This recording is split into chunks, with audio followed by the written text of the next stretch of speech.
Hi, this is Tim with Get Set Grow Race Productions. Thank you for taking a few minutes to listen to this recording designed for those wishing to volunteer in our registration tent. Let's dive in. To know what time to arrive, if you will go on our website, getsetgrow.com, click on the event that you desire to volunteer, you'll see a schedule that's there.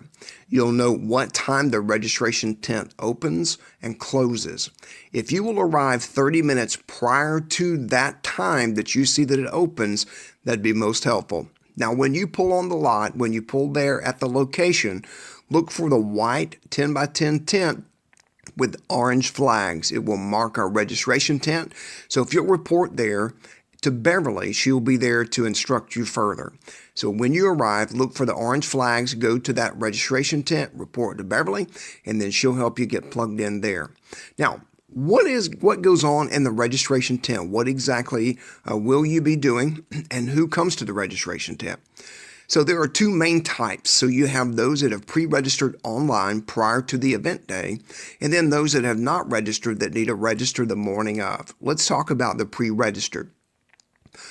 Those that are pre-registered have had the opportunity to go to packet pickup the day prior. Some have done that, some have not. For those that have not, they're looking to come to the registration tent already registered, but to pick up their bib, which is their race number, and a t-shirt.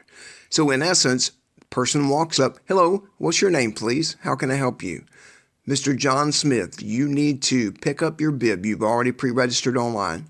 "Absolutely, great." All right, so we're going to turn around. You'll see the bibs and the t-shirts organized in alphabetical order. Hopefully, most of the time they are, but you'll see them organized there. So basically, you're going to go through and get his shirt as well as his bib and hand it to him or her, and they should be set to go. Ask, is there anything else that you need? We have safety pins that are there on the table that help hold the bibs on the shirts, and then also you will note signs there with instructions on where to position their bib.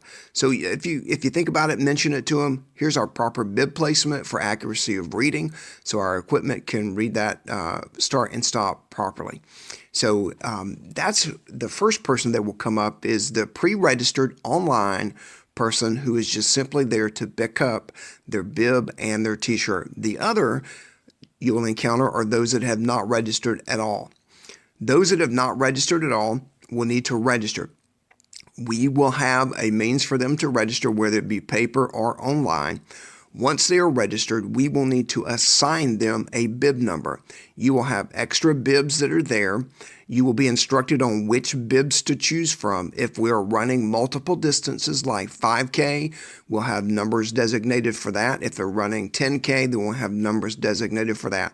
Beverly will be there to instruct you, to tell you specifically what numbers they should get.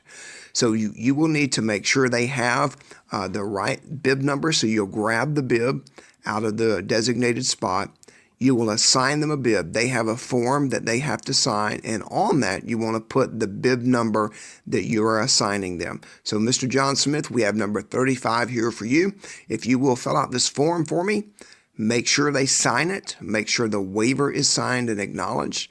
When they finish the paperwork, check it to make sure everything is filled out. It cannot be incomplete. It must be complete. Birthday, full name, and everything. So we need it to be complete. Then on there, write what the bib number is that you've assigned it. Make sure everything's complete, as I said, and then they should be good to go. They'll need to pay.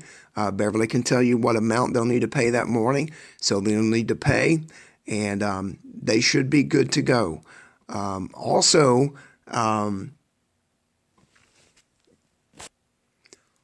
keep in mind that those that miss the registration cutoff will not necessarily receive a t-shirt. The registration cutoff is 10 days prior to the event. This has been communicated online. It's been communicated in the emails. So although they're walking up and registering, they may not receive a t-shirt. Beverly will be there to instruct you on that. We order extras. They are available on a first-come, first-served basis. So we begin by assigning those that miss the cutoff but register online. So in other words, they registered online on day 11 when they should have done it on 10. and we will begin assigning shirts based on that. If that makes sense or not, Beverly can walk you through that morning. So basically, first come, first serve on the shirts. So you may have a person to walk up and register desiring a t-shirt, but just communicate to them the cutoff was not made, and unfortunately, we do not have a shirt for you, so I want you to know that in advance. Maybe Beverly can instruct you and say, hey, we don't have shirts available at this point, so you may want to mention that to them. Is it an issue, Mr. John Smith? The shirt cutoff has been missed, unfortunately, and we cannot guarantee you a shirt today. Is that a factor? A lot of people will just say, no, it's not an issue. They don't care, and they're good to go. Some, it can be an issue, but Beverly will be there to help answer any questions that are had in that spot. If you need me, I'll be a phone call away. Beverly knows how to reach me, and I can handle any situations that may arise as a result of that. So that's the two people that you'll be helping primarily within the registration tent. Accuracy is cool. It works well with us. We love that part. And so if you could help ensure that, that would be awesome. And so too, again, making sure the forms are complete would also be helpful. So if you have any questions, feel free to send them to info@getsetgrow.com. But that wraps up the registration tent volunteer, and thank you so much for your time.